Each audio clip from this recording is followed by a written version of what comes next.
दिल्ली में कर्नाटक सीएम चुनने पर कांग्रेस में मंथन जारी। मल्लिकार्जुन खड़गे, वेणुगोपाल और राहुल गांधी की 1 घंटे तक चली बैठक।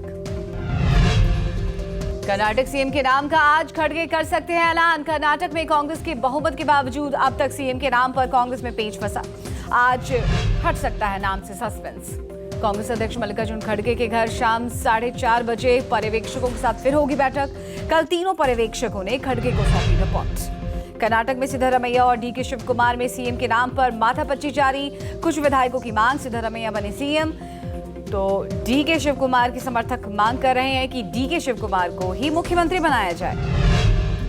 कर्नाटक में सीएम के नाम को लेकर चल रहे मंथन के बीच दिल्ली में कल से ही है सिद्धरमैया तो आज दिल्ली आ रहे हैं डीके शिव कुमार।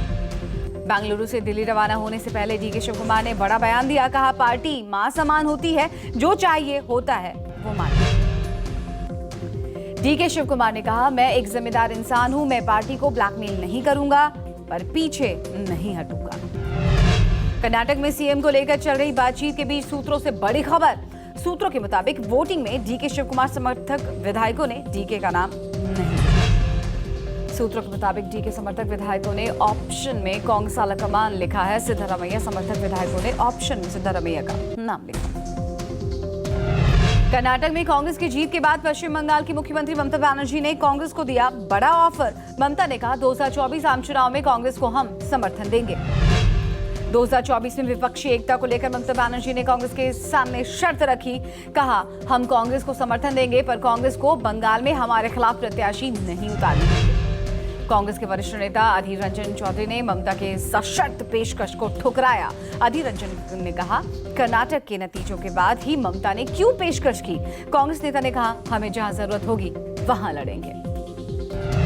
दिल्ली में रोजगार मेले का आयोजन। प्रधानमंत्री नरेंद्र मोदी ने वीडियो कॉन्फ्रेंसिंग के जरिए सरकारी विभागों में चयनित 71,000 कर्मियों को नियुक्ति पत्र बांटे।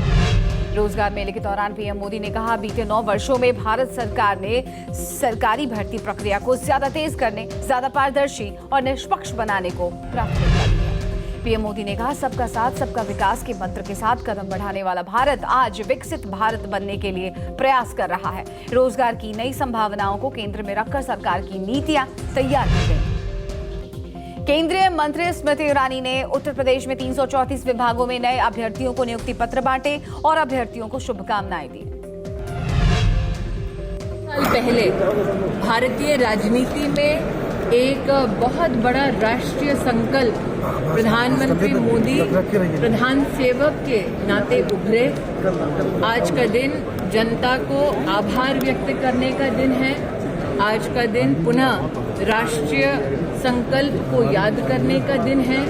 इन 9 वर्षों में भारत ने आयुष्मान भारत योजना जैसी सेवा देखी, जिसमें 10 करोड़ से ज्यादा गरीब परिवारों को प्रतिवर्ष 5 लाख रुपए की मेडिकल सहायता उपलब्ध कराई जा रही है।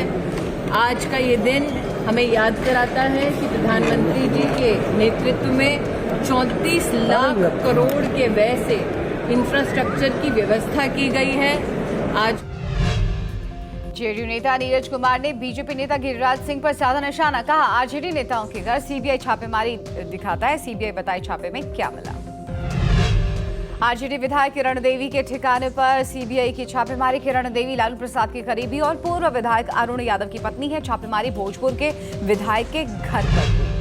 किरण देवी के पति अरुण यादव बड़े बालू कारोबारी हैं। अरुण यादव के जेल में रहने के कारण पिछले चुनाव में संदेश विधानसभा क्षेत्र से किरण देवी को टिकट मिला था।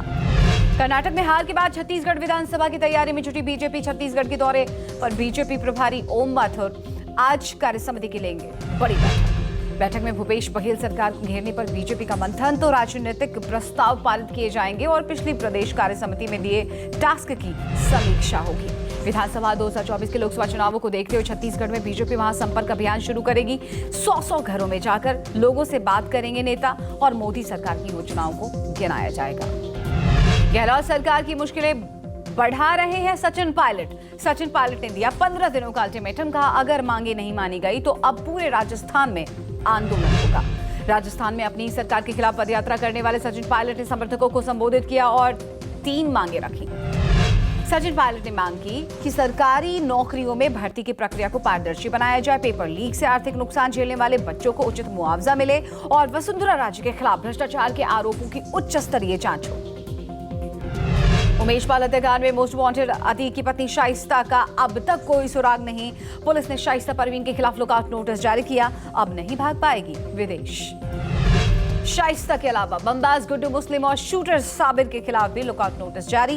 पुलिस और एसटीएफ की कई टीमें शाइस्ता, गुड्डू और साबिर को तलाश रही है। हाल ही में पुलिस ने शाइस्ता परवीन को माफिया घोषित किया है। पुलिस के मुताबिक अतीक के बाद अब गैंग का शाइस्ता संभाल रहे हैं गैंग को और शूटर साबिर शाइस्ता के साथ साए की तरह चल रहा है। बॉक्स ऑफिस में धमाल मचा रही द केरला स्टोरी पर आज होगी सुप्रीम कोर्ट की सुनवाई। फिल्म की रिलीज के खिलाफ सुप्रीम कोर्ट में दी गई है याचिका। फिल्म की रिलीज पर रोक लगाने से इनकार के केरल हाईकोर्ट के आदेश को सुप्रीम कोर्ट में चुनौती। सुप्रीम कोर्ट में तमिलनाडु की तरफ से जवाब दिया गया। तमिलनाडु ने कहा, हमने द केरला स्टोरी पर बैन नहीं लगाया। दर्शकों की संख्या में कमी के चलते सिनेमाघर मालिकों ने खुद ही फिल्म की स्क्रीनिंग को बंद करने का फैसला लिया। पंजाब में बिजली दरों में इजाफा, 100 यूनिट तक 70 पैसे प्रति यूनिट और 101 से 300 यूनिट तक 80 पैसे प्रति यूनिट की दर बढ़ी। सीएम भगवंत मान ने कहा, बढ़ी हुई बिजली दर का खर्च सरकार उठाएगी। पंजाब में बढ़ी दरों को लेकर अरविंद केजरीवाल ने ट्वीट कर कहा, पूरे देश में केवल पंजाब और दिल्ली में फ्री बिजली है और इन्हीं दोनों राज्यों में सबसे कम पावर कट है। बिजली के क्षेत्र को हमने एफिशिएंट बनाया है। अरविंद केजरीवाल ने कहा, पहले लोग कहते थे कि अगर फ्री बिजली देंगे तो बिजली कट बढ़ जाएगी, उल्टे पावर कट कम हो गए हैं। कैसे? क्योंकि इन दोनों राज्यों में साफ नियत, ईमानदार और पढ़े लिखे लोगों की आप सरकार है। महाराष्ट्र के अकोला और अहमदनगर में हिंसा के बाद हालात काबू में है। सीएम शिंदे ने उपद्रवियों पर सख्त कार्रवाई के निर्देश दिए। सीएम शिंदे ने लोगों से अफवाह से बचने को कहा है। सीएम शिंदे ने कहा, सोशल मीडिया पर कोई विवादित संदेश या तस्वीरें पोस्ट नहीं करें और न ही कानून अपने हाथ में ले। अकोला और शेगांव में अब नियंत्रण में है और पुलिस बल तैनात किया गया है इलाके में। महाराष्ट्र के गृह मंत्री और डिप्टी सीएम देवेंद्र फडणवीस के निर्देश पर 2 मंत्रियों ने हिंसा प्रभावित इलाकों का दौरा किया।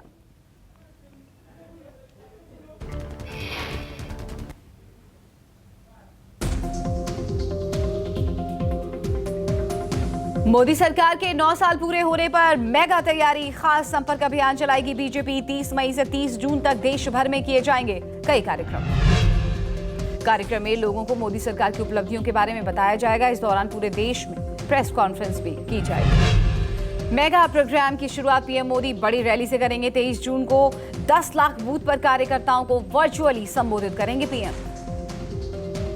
दिल्ली के जंतर मंतर पर प्रदर्शन कर रहे पहलवान राष्ट्रपति द्रौपदी मुर्मू को सौंपेंगे ज्ञापन। राष्ट्रपति से महिला पहलवान इंसाफ की मांग करेंगे। ब्रजभूषण शरण सिंह के खिलाफ पहलवानों ने मार्च निकाला। पहलवानों की पदयात्रा जंतर मंतर से निकलकर कनॉट प्लेस और फिर पालिका बाजार होते हुए गुजरी। इस दौरान ब्रजभूषण को गिरफ्तार करो के नारे लगाए गए। केंद्रीय मंत्री अनुराग ठाकुर की रेसलर से अपील, कहा अब आईओए की एडहॉक कमेटी फेडरेशन को देख रही है। प्लेयर्स के ट्रायल भी शुरू हो गए हैं। पहलवानों को अब अपना धरना बंद कर देना चाहिए। दिल्ली के पुष्प विहार में अमृता सीनियर सेकेंडरी स्कूल में बम की कॉल मिली। मेल के जरिए स्कूल में बम होने की कॉल मिली। दिल्ली पुलिस समेत कई टीम मौके पर पहुंची। बम निरोधक दस्ता भी मौके पर पहुंचा। छानबीन की गई। कई घंटों की जांच के बाद स्कूल में कुछ संदिग्ध नहीं मिला। पुलिस जांच कर रही है कि मेल किसने और कहां से। निकाय चुनाव के बाद जीत के जश्न में नोट उड़ाने का वीडियो वायरल। मोदी नगर के वार्ड नंबर 23 में महिला सभासद की पति ने विजय जुलूस के दौरान नोट उड़ाए। यूपी के गाजियाबाद में निकाय चुनाव में जीतने के बाद निकले विजय जुलूस में लड़कियों से छेड़खानी। गरिमा गार्डन इलाके में एआईएमआईएम सभासद को निकाला था। जुलूस में शामिल युवकों ने हथियार लहराए और आपत्तिजनक नारे भी लगाए। सभासद के जुलूस का वीडियो वायरल हुआ। दिल्ली एनसीआर में भीषण गर्मी के बीच धूल भरी आंधी ने बढ़ाई परेशानी। धूल भरी आंधी चलने की वजह से स्कूल कॉलेज से लेकर ऑफिस जाने वालों को परेशानी। वजह से विजिबिलिटी काफी कम हो गई। दिल्ली के एयर क्वालिटी भी खराब हुई है। तेज हवा के साथ धूल का गुबार दिखा। दिन में भी अंधेरा छाया। धूल भरी आंधी के साथ बारिश का अनुमान। मौसम विभाग के मुताबिक अगले 2 से 3 दिनों में आंधी के साथ बारिश का अलर्ट जारी किया गया। दिल्ली एनसीआर में धूल तो कई राज्यों में चिलचिलाती गर्मी से परेशान हैं लोग। यूपी में गर्मी ने रिकॉर्ड तोड़ा। राजस्थान के 11 जिलों में येलो अलर्ट। यूपी के प्रतापगढ़ में बेखौफ बदमाशों ने एक युवक की गोली मारकर हत्या कर दी। महुआर में सरेआम वारदात को दिया गया अंजाम। घर में एक लड़के और लड़की ने सरेआम पेड़ पर लटककर आत्महत्या की। पुलिस जांच में जुटी है। पुलिस के मुताबिक मामला प्रेम प्रसंग का था। रामबन में इंडियन आर्मी और सिक्योरिटी के बीच हुई साझा बैठक। आपात परिस्थितियों से निपटने के लिए हुई टॉप टेबल मीटिंग। जम्मू के जीएमसी हॉस्टल में फिल्म केरला स्टोरी विवाद को लेकर 10 स्टूडेंट को 2 महीने के लिए निकाला गया। जांच पूरी होने तक क्लास में बैठने की अनुमति नहीं। पाकिस्तान के कोर कमांडर के घर पर हमले का मामला। पीटीआई समर्थकों पर कोर कमांडर के घर हमले का आरोप। आर्मी एक्ट के तहत इमरान पर हो सकती है कार्रवाई। पाकिस्तान के पूर्व मरियम नवाज ने कहा कि इमरान जो देश के साथ कर रहे हैं वैसा आतंकी भी नहीं करते। मरियम ने सीजेपी को भी आड़े हाथों लेते हुए कहा कि उनके मुख्य न्यायाधीश रहते नहीं हो सकते निष्पक्ष चुनाव। टर्की में 28 मई को राष्ट्रपति पद के लिए दोबारा चुनाव होंगे। रविवार को हुए चुनाव में कमाल केलिकदारोग्लू को 49 और एडोर्गन को 47% वोट मिले। अमेरिका इस साल के अंत तक अपने सभी रासायनिक हथियारों को कर देगा खत्म। रूस और चीन के आरोपों के बाद बाइडेन ने किया ऐलान। रूस यूक्रेन के बीच चल रहे युद्ध पर राष्ट्रपति ज़ेलेंस्की ने कहा इस साल रूस के साथ हर हाल में जंग खत्म कर देंगे। थाईलैंड के 42 वर्षीय विपक्षी नेता बेटा लिम्जारोएन राट देश के पहले प्रधानमंत्री बनने के लिए तैयार। संसदीय चुनाव में लिम्जारोएन राट की मूव फॉरवर्ड पार्टी सबसे बड़े दल के तौर पर उभरी है। कनाडा में 2 साल पहले भारतीय सिख युवक की हत्या के मामले में कनाडाई शख्स को 9 साल की सजा।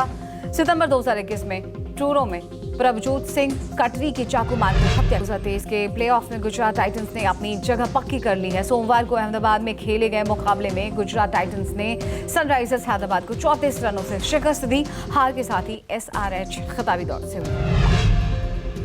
गुजरात टाइटंस ने पहली बल्लेबाजी करते हुए 188 रन बनाए थे, जिसके जवाब में हैदराबाद की टीम 20 ओवर में 9 विकेट पर 154 रन में ही सिमट गई। गुजरात की ओर से ओपनर शुभमन गिल ने 58 गेंदों पर 101 रनों की पारी खेली। वहीं मोहम्मद शमी और मोहित शर्मा ने 4-4 विकेट लेकर हैदराबाद को सस्ते में समेटा।